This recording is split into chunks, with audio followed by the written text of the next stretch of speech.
বাগানের দেশি জবাগুলো না ফুটলেও ট্রপিক্যাল জবাগুলো কিন্তু খুব সুন্দর ফ্লাওয়ারিং করছে এবং সেটা আপনারা দেখে বুঝতেই পারছেন। Hello friends, welcome to Madhu's dream garden. আজকের যে ভিডিওটা আমি আপনাদের সঙ্গে উপস্থাপনা করছি সেটা একটা রিকোয়েস্টেড ভিডিও। নিবেদিত মণ্ডল আমাকে জিজ্ঞাসা করেছিলেন যে আমার যে সিডসগুলো আমি বসিয়েছিলাম সেগুলো জার্মিনেট কীরকম হলো তার একটা আপডেট দিতে।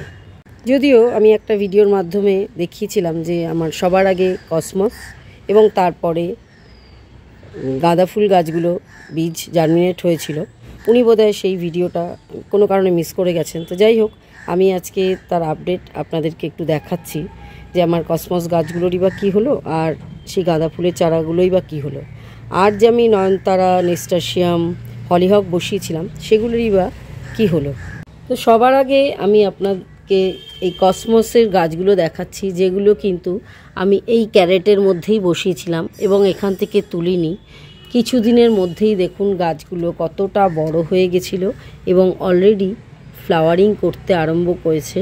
বিভিন্ন কালারের কসমস ফুলে আমার এই বাকেটটাকে ওরা ভরিয়ে রেখেছে।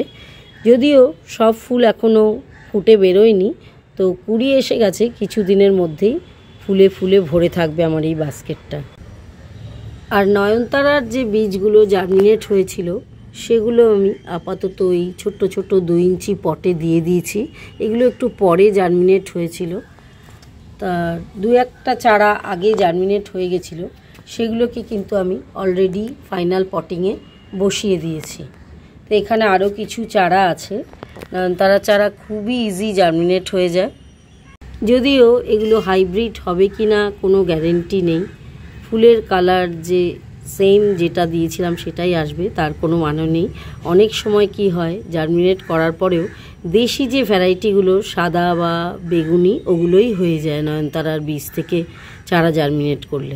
নেস্টাশিয়ামের যে 6-7টা বীজ আমি বসিয়েছিলাম তার মধ্যে এই একটাই জার্মিনেট করেছে, বাকিগুলো আর জার্মিনেট করেছিল না বলে আমি দোকান থেকে নেস্টাশিয়ামের বীজ কিনে এনে অলরেডি তাদের রিপোর্টিং করে দিয়েছি।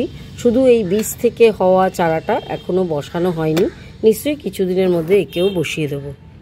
এই যে দেখতে পাচ্ছেন, এইগুলো আমার সব নেস্টাশিয়াম কেনা যে চারা নার্সারি থেকে, সেই চারা, সেগুলো কিন্তু অলরেডি বড় হয়ে গেছে। আর হলিহকের যে বীজ আমি বসিয়েছিলাম সেগুলো থেকে কোনো জার্মিনেশন হয়নি। এগুলো কিন্তু আমার সমস্তই কেনা চারা হলিহকের। আমি যে বীজ বসিয়েছিলাম সেখান থেকে কোনো জার্মিনেশন হয়নি। এবার সবার শেষে দেখাচ্ছি আমার গাঁদা ফুলের চারাগুলো, যেগুলোকে আমি 2 ইঞ্চি পট থেকে এরকম প্লাস্টিক পটে বসিয়ে রেখেছিলাম এবং একটু বেশ বড় বড় হয়ে যাওয়ার পরে আমি ফাইনাল প্রতিস্থাপন করব ভেবেছিলাম। এই পোর্শনটা আমার আগে তোলা ছিল, আপনাদের দেখাবো বলে আমি একটা ক্লিপিংস তুলে রেখেছিলাম, তাই দেখাতে পারলাম। একদিন দেখছি সকালবেলায় এসে এখানে অলরেডি গাছের চারাগুলো বসানো হয়ে গেছে। বুঝতে পারলাম এটা আমার হাজব্যান্ড করে রেখেছে, যদিও আমি এখানে বসানোর জন্যই চারাগুলো বসিয়েছিলাম, কিন্তু আপনাদেরকে দেখাবো বলে আমি ভিডিওটা না করে তো করতে পারি না, কিন্তু সে আর উপায় রইল না। সেই জন্য আমি আমার বাড়ির এই নিচটাতে যেখানে বেড করে বসিয়েছে চারাগুলো সেটাই একটু আপনাদেরকে দেখাচ্ছি। এই যে আমার বাড়ির এই যে গেট সামনে, এখান থেকে বেরিয়েই এখানে গাঁদা ফুলের চারা আমি প্রত্যেকবারই বীজ থেকে এইভাবে লাগাই।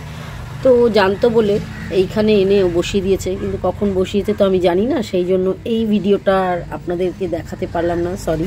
তো যাই হোক, চারাগুলো কিন্তু এখন বেশ কোনোটা 1 ফুট, কোনোটা 10 ইঞ্চি লম্বায় বড় হয়ে গেছে।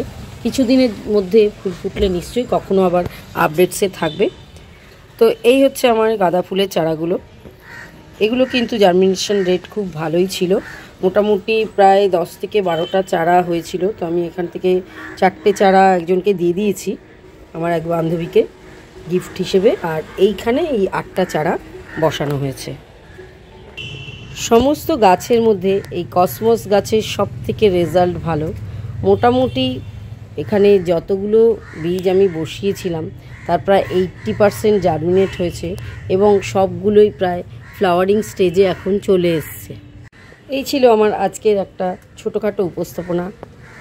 যেহেতু রিকোয়েস্টেড ভিডিও, তো নিবেদিত মণ্ডল মহাশয়, আমি আপনার কোশ্চেনের আনসার নিশ্চয়ই দিয়ে উঠতে পেরেছি। আশা করছি আপনারা বুঝতেই পারছেন যে আমার কী সিড জার্মিনেট হয়েছিল এবং তার থেকে কী ধরনের রেজাল্ট আমি পেয়েছি। সিড থেকে উইন্টার সিডলিং পেতে গেলে আপনাদের সেপ্টেম্বরের শেষের দিকে বীজ বসালে সবথেকে ভালো হয়। অক্টোবর মাস পড়ে গেলে হালকা হালকা ঠান্ডা আরম্ভ হয়ে গেলে তখন জার্মিনেশনের রেটটা অনেকটাই কমে যায়। যদিও পিটুনিয়া এই সমস্ত চারা পরেও জার্মিনেট হয়, কিন্তু এই ধরনের আমি যে গাছগুলো বসিয়েছি সেগুলো কিন্তু আপনাদের সেপ্টেম্বরেই বসাতে হবে এবং এইভাবে বসাতে পারলে আপনারা একের বেশি চারা করতে পারেন। যাদের অনেক বড় জায়গা, বীজ থেকে গাঁদা, কসমস, নয়নতারা এগুলো কিন্তু খুব ভালোই হয়ে যায়, সেটা আপনারা তো দেখে বুঝতেই পারলেন। আজকে তাহলে এখানেই শেষ করছি। দেখা হবে আবার অন্য কোনো দিন অন্য কোনো নতুন এপিসোডের সঙ্গে, নতুন কোনো টপিকস নিয়ে।